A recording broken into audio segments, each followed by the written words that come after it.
shall we have Dr. Sara Ryan, Connor's mother, who is a senior researcher at Oxford University, please. Okay.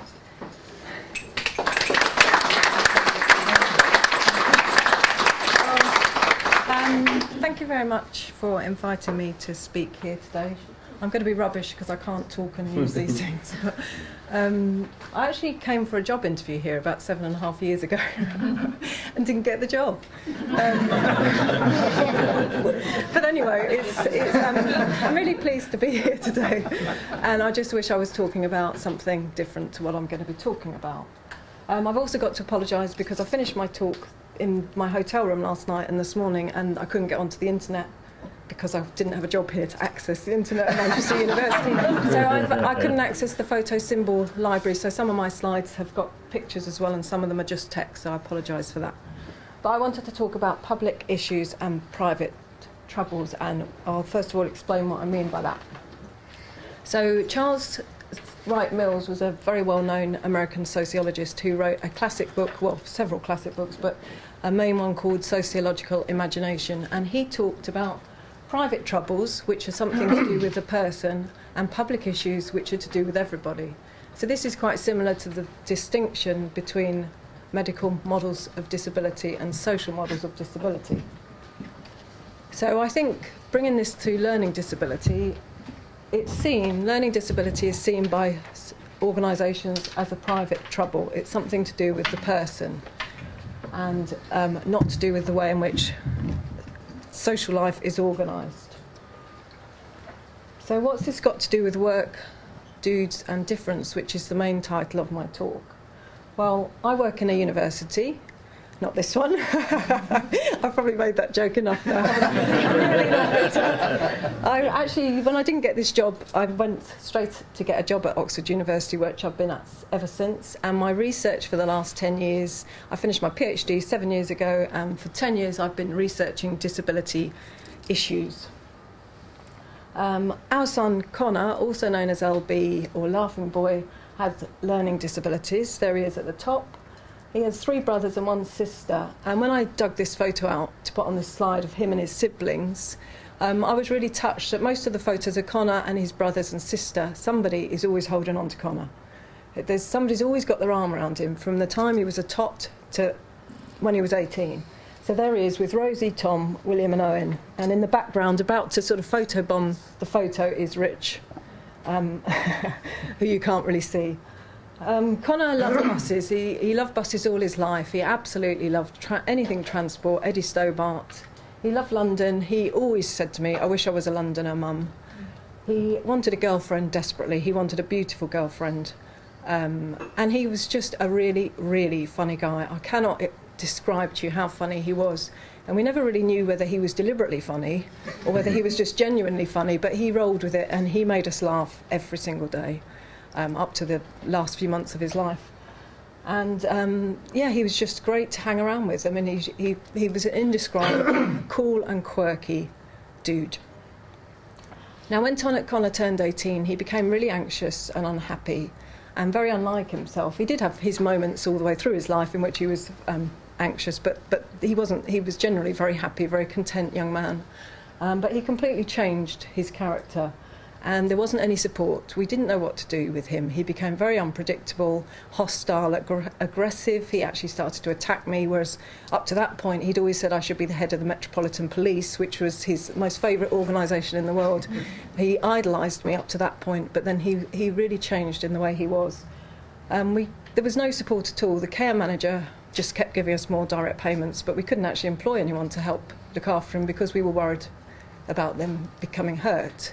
And we were absolutely terrified he was going to hurt somebody quite seriously, himself or somebody else.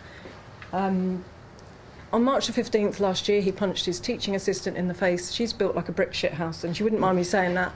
So it was a real, he really did clock her one. He was excluded from school again, and on March the 19th, after a weekend from hell, we took him to a local assessment and treatment unit. Now, this was one of the worst things I've ever done in my life. And it was through sheer desperation that we didn't know what to do. There was 5 patients, 4 members of staff, a team of specialists, psychologists, psychiatrists, learning disability nurses, you name it, they were all there on this learning disability team. So we thought that it was the best place for him at that time. They would assess him, they'd work out why he was unhappy, they would treat him in inverted commas to remove and reduce the anxiety, and then he could come home. Oh. How do I point this? Probably me. I have to interfere. Minor judgments. Somebody do it. I knew I should have left it. I think it's Connor. He doesn't want us to move on to the next slide. Just use the return. Okay. I've moved you on. So. Oh, sorry. Oh dear. Okay, so the unit we took him to was run badly. We didn't realise how bad it was at the time. We were just in a state of devastation, really. The staff didn't listen to anything we said about Connor. They said he was an adult, he'd just turned 18, and they obviously thought we were the problem, causing his anxieties. And they didn't listen to what we had to say about him having epilepsy. And Connor was always very sensitive to medication change. He was diagnosed with epilepsy when he was about 16. The epilepsy was managed till the GP put him onto antidepressants at Christmas, when he instantly had a seizure. And then in the unit, they put him on new medication to try and calm his anxiety. That was the only treatment they had. And he had a seizure within days that they didn't notice. So I told them that he'd had a seizure. We had no idea that Connor was bathing unsupervised in the unit. I mean, this was the most basic level of care you can imagine it. And the police asked me afterwards, did you not say to them, you must watch him in the bath? And I sort of said, well, he was in hospital. And to me, that's like saying to the anaesthetist, you know, have you given him enough drug to keep him asleep during the operation? Yes. I mean, you were talking about such a basic bit of knowledge that most primary school kids would probably know. As it was part of his therapy. They put him on medication, and having long baths was something he enjoyed. He had choices. He was 18. He chose to have long baths for 2 or 3 hours at a time. Where in the world does anybody rationally have a 3-hour bath? I mean, it's nonsensical, the treatment he received in that unit. And almost inevitably, he drowned in the bath last July. Yeah, not much else to say about that at the moment. Oh, we fought to get an independent report into Connor's death rather than an internal jobby that was going to be run by one of the unit's mates. And this report came out with its conclusions in February. We managed to get the report made public after another enormous fight. We've fought so much, I can't believe I'm standing here today, to be honest. But anyway, the report was really interesting, and the investigators said Connor's death was preventable. That was the finding. We knew his death was preventable because obviously he was a fit and healthy 18-year-old who shouldn't have died. But they said it was preventable for 2 reasons. It was preventable because, first of all, staff had the knowledge. They knew he had epilepsy. But they said there needed to be 2 parts to it being preventable. They had to have the knowledge, which they had, and then they had to have the opportunity to stop what had happening. And the independent investigator said the opportunity came when I told them Connor had had a seizure in the unit. So they said the combination of having the knowledge he was epileptic and being told he was having increasing seizures meant they should not have let him bath alone. And as an outcome, his death it was preventable. Very clear, cut and dried finding. Now, what's happened to Connor, I think, is a public issue. It's not a private trouble. The grief and the pain that we now live with on a daily basis is a private trouble. Not sure where that's going to go, but that's something we have to deal with. But the fact that he died is actually a public issue. It affects all of us, and everybody should be doing something about this. Most obviously, it tells us in a really graphic form how the NHS and social care treat learning disabled people and how little they value their lives and how they treat them with indifference and disregard, which is absolutely appalling. Connor died after Winterbourne View abuse was uncovered. He died after abuse in Cornwall was uncovered. He died after abuse in Long Care was discovered. He died after abuse in Eli Hospital was uncovered. There is a historical context here that what happened to Connor is just happening over and over and over again. Which leads me to ask, which is something I've been asking since Connor died, and having been a researcher for 10 years, what is the point of all the research we do? Or are we just crap at it? So these are questions that I'm asking myself, and I don't have any answers. I would say that I think the learning disability courses run here are a way of doing the research properly, but we'll come back to that throughout the day, I'm sure. In 1993, Jim Mansell wrote a very well-known report. Oh, gosh, I've talked for ages. I'm going to have to speed up. So Jim Mansell wrote a report in which he came up with all the answers, which I will whiz through. We need better services provided locally. We need short breaks for carers, person-centred planning, so on and so forth. We have all the answers in this report. But still, there's no change. So moving on to something more positive, coming out of Connor's death is the campaign Justice for LB and 107 days. And there's a picture there of the days so far. We're all day 82, which is great.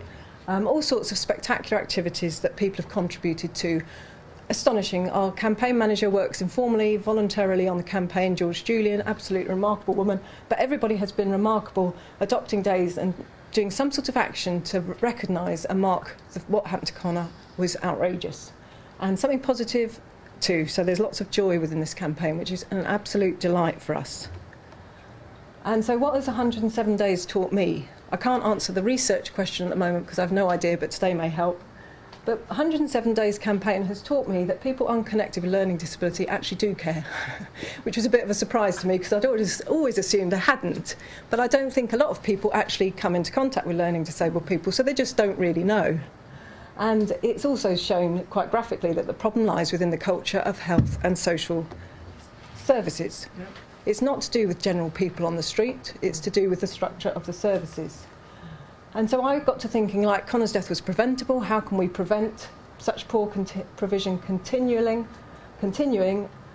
People need knowledge. People who don't know about being learning disabled need to know about it. And then they'd have the knowledge, so then they can help to prevent what's happening. And they also need the opportunity. And so they need to learn about the appalling provision that's happening. And then I think we may actually get somewhere in trying to change. I think social media may be the missing ingredient that may actually enable us to effect change after all this time.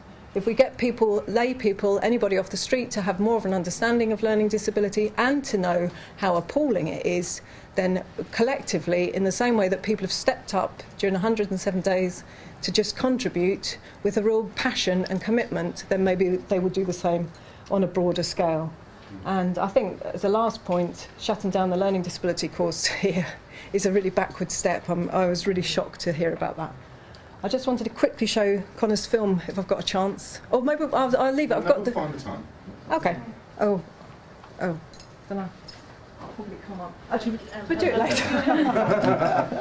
I can't work a keyboard there and there. And I'll just say, well, Annette's finding the film, that I just wanted to flag up also another young dude in Oxfordshire. Nico died the summer before Connor, and his mum has just arrived at social media to campaign for justice for him too. So if any of you want to follow Justice for Nico on Twitter too, you'll be able to follow developments in her fighting the same fight we're fighting. Wait, sorry.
Is it done?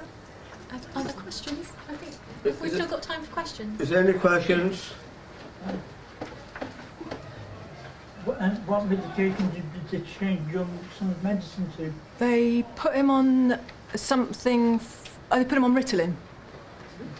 Never really got it. No, I've got a question. I've been told to change the medicine.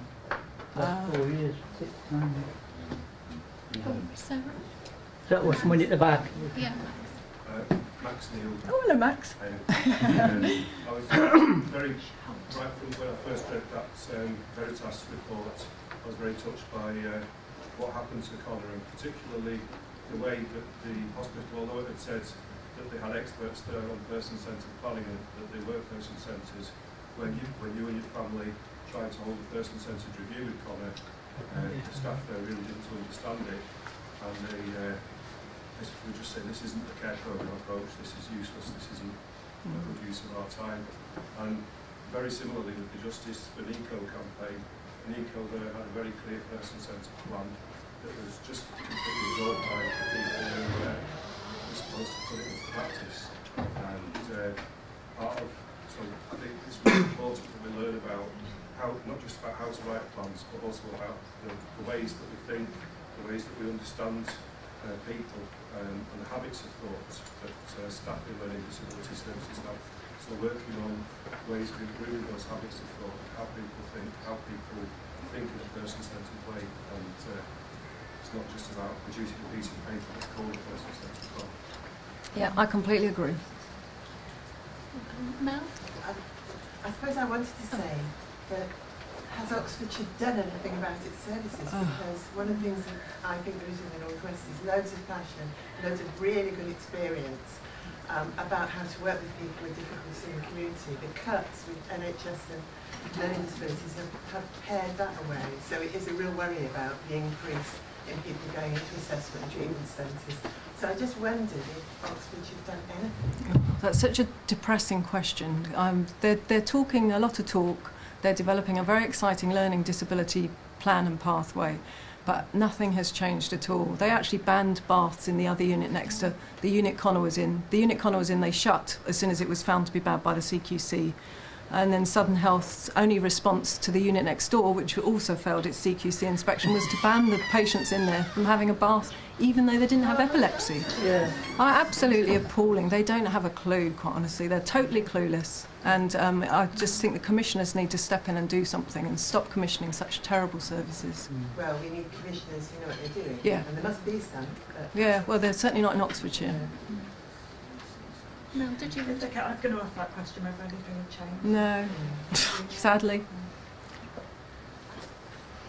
But it will do in the end. We're making enough noise. I think that we're making a shaming and humiliating them on a daily basis, hopefully. I was going to say that Housing and Support Alliance have got those 13 examples of there is another way for the challenge, and it feels like that's what we need to be doing, is finding all those examples and all those places where things are happening better. Yeah, and they've got one of the days coming up on 107 days, so we'll be able to promote that, which is great. Dan? Do you think that the Justice campaign is a form of research? Oh, yeah. It's a sort. I'm not sure what to call it, because some people sort of say it's a social movement. Some people call it a campaign.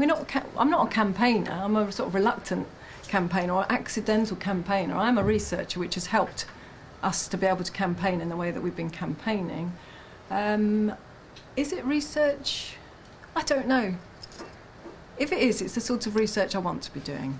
Have we got time for any more? Anybody else?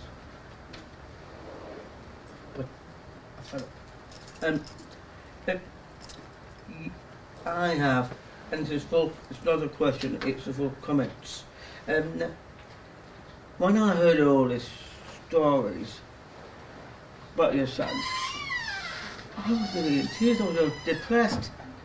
Honestly, it's disgusting ways this system to do that for you. It's not fair. I'm sorry I might have took this water first before I start. Excuse me. I'm I'm sorry about that. And the thing is, it's actually disgusting what they've done to your son. It really is. That's the reason I'm feeling it right here. We all are, aren't we all? Yep. Indeed. And I really need to think about this properly in the future, next time we have this research again. But we need to learn to look at that generally from other universities, and again with our Disability Partnership Board and all the rest of the students of this university. They need to learn that from their courses, and that's what we need to look at. And that's my final say about it.